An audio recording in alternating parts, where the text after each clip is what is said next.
नमस्कार, स्वागत करती हूँ आप सभी का भारत 24 पर। मैं हूँ आपके साथ पूर्णिमा मिश्रा और वक्त हो चला है वंदे भारत का। वंदे भारत में आज जिन खबरों पर हम चर्चा करेंगे उसमें सबसे पहले बात कतर की करेंगे, क्योंकि कतर में भारतीय नौसेना के 8 पूर्व अफसरों को मौत की सजा सुनाई गई। भारत सरकार ने इस फैसले का विरोध किया और इस मामले में जरूरी कदम उठाने की बात कही है। कतर की तरफ से पूर्व अफसरों पर आरोपों को सार्वजनिक नहीं किया गया है और ऐसे में कतर ने झूठ का फंदा बनाकर भारतीयों को फंसाने की बात उनकी तरफ से सामने आ रही है। इधर दिल्ली के भारत मंडपम में इंडिया मोबाइल कांग्रेस का आयोजन हुआ। इस दौरान पीएम मोदी ने पुरानी तकनीक और पुरानी सरकार की तुलना करते हुए तत्कालीन यूपीए सरकार पर हमला बोला। प्रधानमंत्री ने एनडीए सरकार के कार्यकाल की तारीफ करते हुए बताया कि 2014 कोई तारीख नहीं, ये बदलाव है। अगली खबर असम से होगी, जहां की हेमंत बिस्वा शर्मा सरकार ने अपने कर्मचारियों पर जीवन साथी के जीवित रहते हुए किसी अन्य से शादी करने पर रोक लगा दी है और दूसरा विवाह करने पर सजा की चेतावनी भी दी है।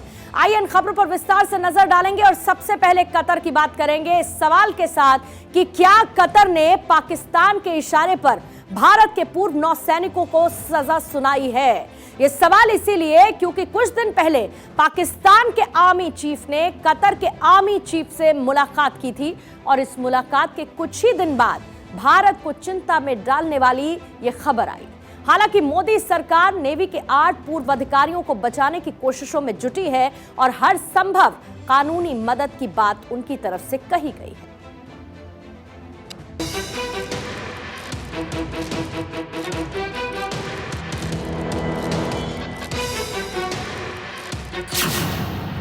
कतर ने झूठ का फंदा बनाया, इंडियन को फंसाया।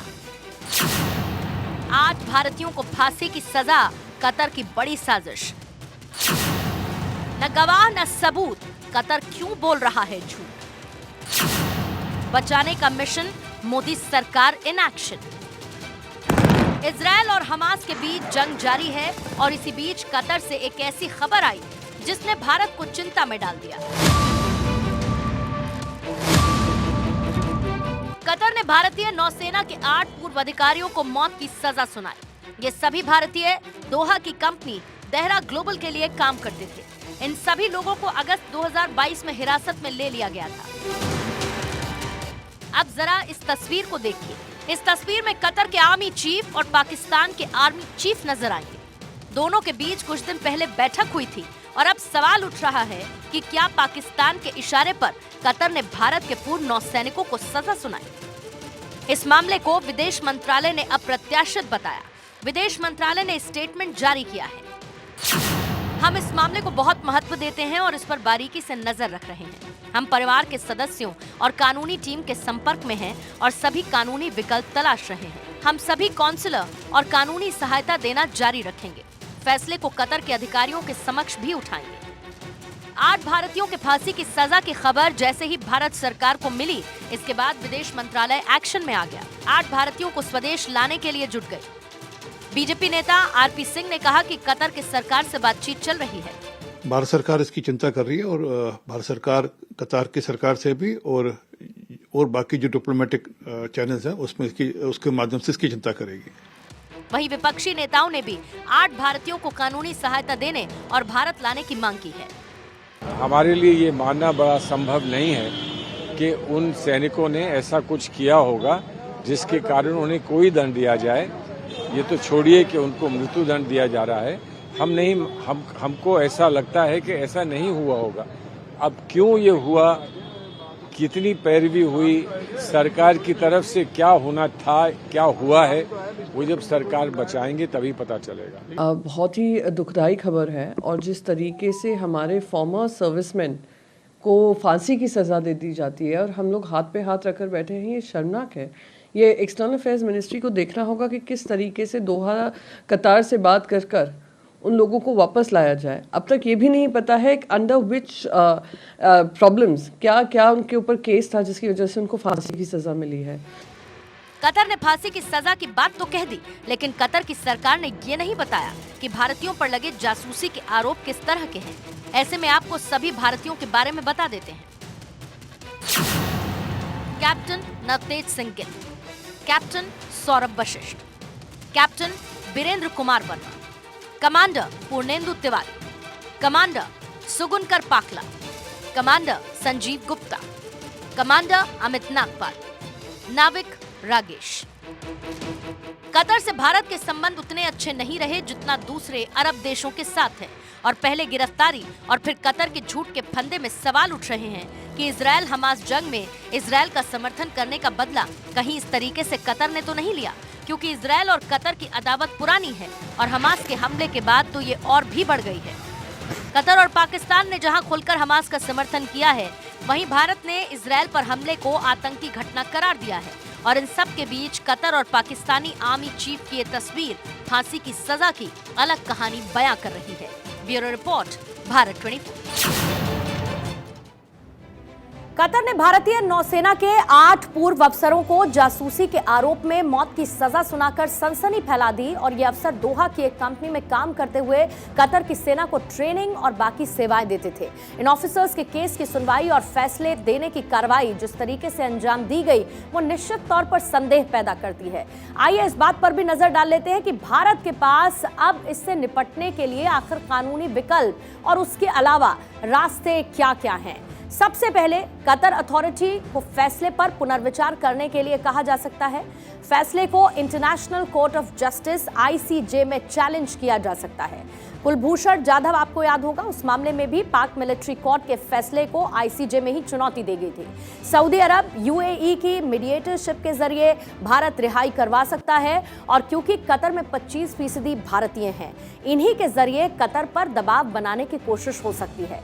व्यापारिक रिश्तों के जरिए फैसला बदलने के लिए मजबूर कतर को किया जा सकता है और इसके साथ साथ न सिर्फ कानूनी पहलू हैं बल्कि ऐसे कई डिप्लोमेट रास्ते भी भारत के पास हैं जिसके आधार पर वो 8 पूर्व अफसरों की रिहाई की मांग कतर के सामने कर सकता है। और आइए अब अगली खबर है प्रधानमंत्री मोदी को लेकर, जो कि आज प्रगति मैदान में बने हुए भारत मंडपम पहुंचे और यहां पर आयोजित इंडिया मोबाइल कांग्रेस कार्यक्रम में शिरकत की। भाषण के दौरान उनके निशाने पर एक बार फिर से कांग्रेस रही। मोबाइल कांग्रेस के मंच से पीएम मोदी ने कहा कि 2014 से पहले वाली सरकार हैंग मोड में थी। इसी दौरान पीएम मोदी ने 6G की बात करते हुए कहा कि हम न केवल 5G बल्कि 6G के क्षेत्र में भी लीडर बनने जा रहे हैं।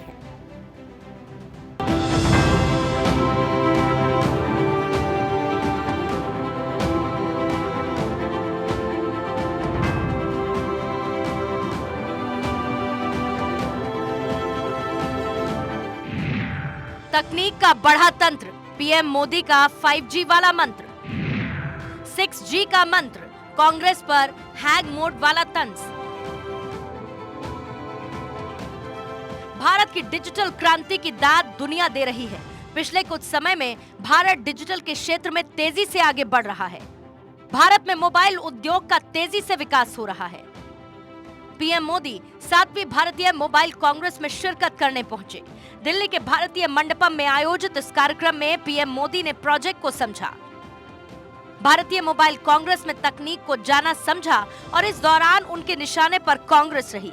मोबाइल कांग्रेस के मंच से पीएम मोदी ने पुरानी तकनीक और पुरानी सरकार की तुलना करते हुए तत्कालीन यूपीए सरकार पर निशाना साधा।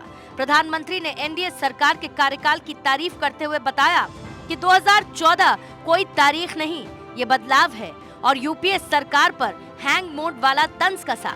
साथ ही कहा कि भारत 6G में अग्रणी भूमिका निभाएगा। चाहे आप स्क्रीन को कितना भी स्वाइप कर लें, चाहे जितने भी बटन दबा लें, असर कुछ होता ही नहीं था। और ऐसी ही स्थिति उस समय सरकार की भी थी। उस समय भारत की अर्थव्यवस्था का या कहें या तब की सरकार ही हैंग हो गए वाले मोड में थी। मोबाइल ब्रॉडबैंड स्पीड के मामले में भारत एक समय था 118 से हम वहां पर अटके पड़े थे, आज 43rd पोजीशन पर पहुंच गए हैं। मुझे विश्वास है कब 6G में भारत दुनिया को लीड करेगा। इस कार्यक्रम में पीएम मोदी ने डिजिटल क्रांति का बखान किया। उन्होंने भारत के स्टार्टअप के बारे में जिक्र किया। कार्यक्रम में मोदी के अलावा रेल मंत्री अश्विनी वैष्णव और दिग्गज उद्योगपति मुकेश अंबानी के बेटे और जियो के चेयरमैन अनंत अंबानी भी मौजूद थे। इस दौरान अनंत अंबानी ने पीएम मोदी को जियो स्पेस फाइबर के बारे में तफसील से बताया। इंडियन मोबाइल कांग्रेस में जियो ने अपनी नई सर्विस का ऐलान किया।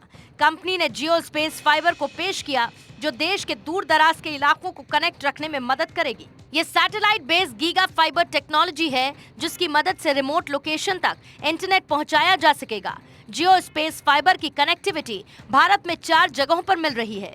कंपनी ने इंडियन मोबाइल कांग्रेस में इसका डेमो भी दिखाया है। इस सर्विस का सीधा मुकाबला एलॉन मस्क की सैटेलाइट सर्विस यानी स्टारलिंक से होगा। Bureau report, Bharat 24।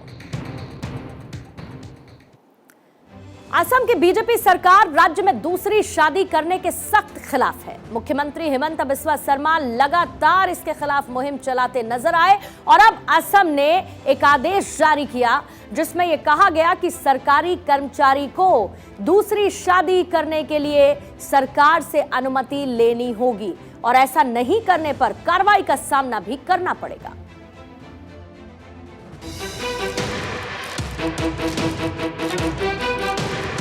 हिमंता का ऐलान, दूसरी शादी पर सजा का फरमान। बिना परमिशन दूसरी शादी नहीं कर सकेंगे सरकारी कर्मचारी। कुछ दिन पहले असम की हिमंता सरकार ने बहु विवाह पर रोक लगाने वाला कानून बनाने की तैयारी कर ली और इसको लेकर विशेषज्ञ समिति ने रिपोर्ट सरकार को सौंपी। और अब हिमंता बिस्वा शर्मा सरकार ने अपने कर्मचारियों पर जीवन साथी के जीवित रहते हुए किसी अन्य से शादी करने पर रोक लगा दी है और दूसरा विवाह करने पर सजा की बात कही। असम सरकार ने इसको लेकर कर्मचारियों को निर्देश जारी कर दिए। सरकारी कर्मचारी बिना परमिशन के दूसरी शादी नहीं करेंगे। पर्सनल लॉ में इजाजत के बाद भी दूसरी शादी के लिए अनुमति जरूरी। राज्य में सरकारी कर्मचारियों के लिए एक से अधिक विवाह पर प्रतिबंध से संबंधित राज्य सरकार के निर्देश पर असम के मुख्यमंत्री हिमंता बिस्वा शर्मा ने कहा, ये नियम पहले भी था, लेकिन हमने इसे लागू नहीं किया था। अब हमने इसे लागू करने का फैसला किया है। यदि कुछ धर्म आपको दूसरी शादी करने की अनुमति देते हैं, तब भी नियम के मुताबिक आपको राज्य सरकार की अनुमति लेनी होगी। अब राज्य सरकार आपको अनुमति दे सकती है, नहीं भी दे सकती है। असम सरकार के इस फैसले को विपक्षी पार्टियों ने निशाने पर लिया और पूछा कि यूनिफॉर्म सिविल कोड को क्यों नहीं लागू किया। चीफ मिनिस्टर हैं, लागू कर रहे हैं। मैं तो कहती हूँ कि ये यूनिफॉर्म सिविल कोड भी क्यों नहीं ला रहे हैं अपने इस राज्य में। उत्तराखंड ने कोशिश की है। जिस तरीके से एक चीज़ का इस्तेमाल किया जाता है ध्रुवीकरण फैलाने को, वही काम है। बट आई वुड से कि जो हो वो इस मत से ना हो कि पॉलिटिकली टारगेटिंग हो, उस मत से हो कि एक सोशल रिफॉर्म लाना है। हिमंता की पहचान फायरब्रांड नेता के तौर पर होती है। अपने सूबे के विकास के लिए जाने जाते हैं। कानून व्यवस्था बनाए रखने के रूप में उनकी पहचान है। पहले उन्होंने बहु विवाह के खिलाफ एक्शन दिखाया और सरकारी कर्मचारी की दूसरी शादी पर रोक लगाने का ऐलान कर दिया। Bureau report, Bharat 24। इधर पाकिस्तान ने जम्मू कश्मीर से सटी हुई अंतर्राष्ट्रीय सीमा पर एक बार फिर से नापाक हरकत की है और पाकिस्तानी रेंजर्स ने बीएसएफ को निशाना बनाते हुए हैवी फायरिंग की। सेना ने इसका मुंहतोड़ जवाब भी दिया। करीब 2.5 साल बाद पाकिस्तान द्वारा सीमा पार से फायरिंग की गई है और इस फायरिंग की वजह से सीमा से सटे हुए गांव वालों को पास बने हुए बंकरों में शरण लेनी पड़ी है।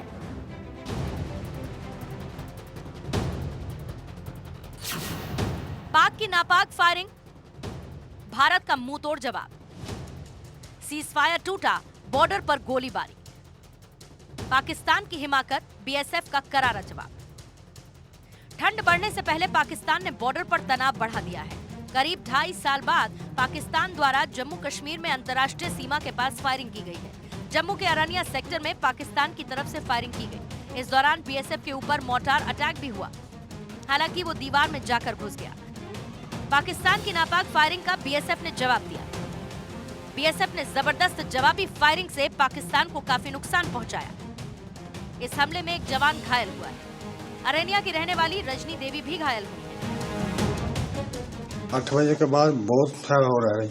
अच्छा अच्छा, बिल्कुल बॉर्डर कितना दूर है यहाँ से? बॉर्डर कम से कम कोई 1.5 किलोमीटर होगा।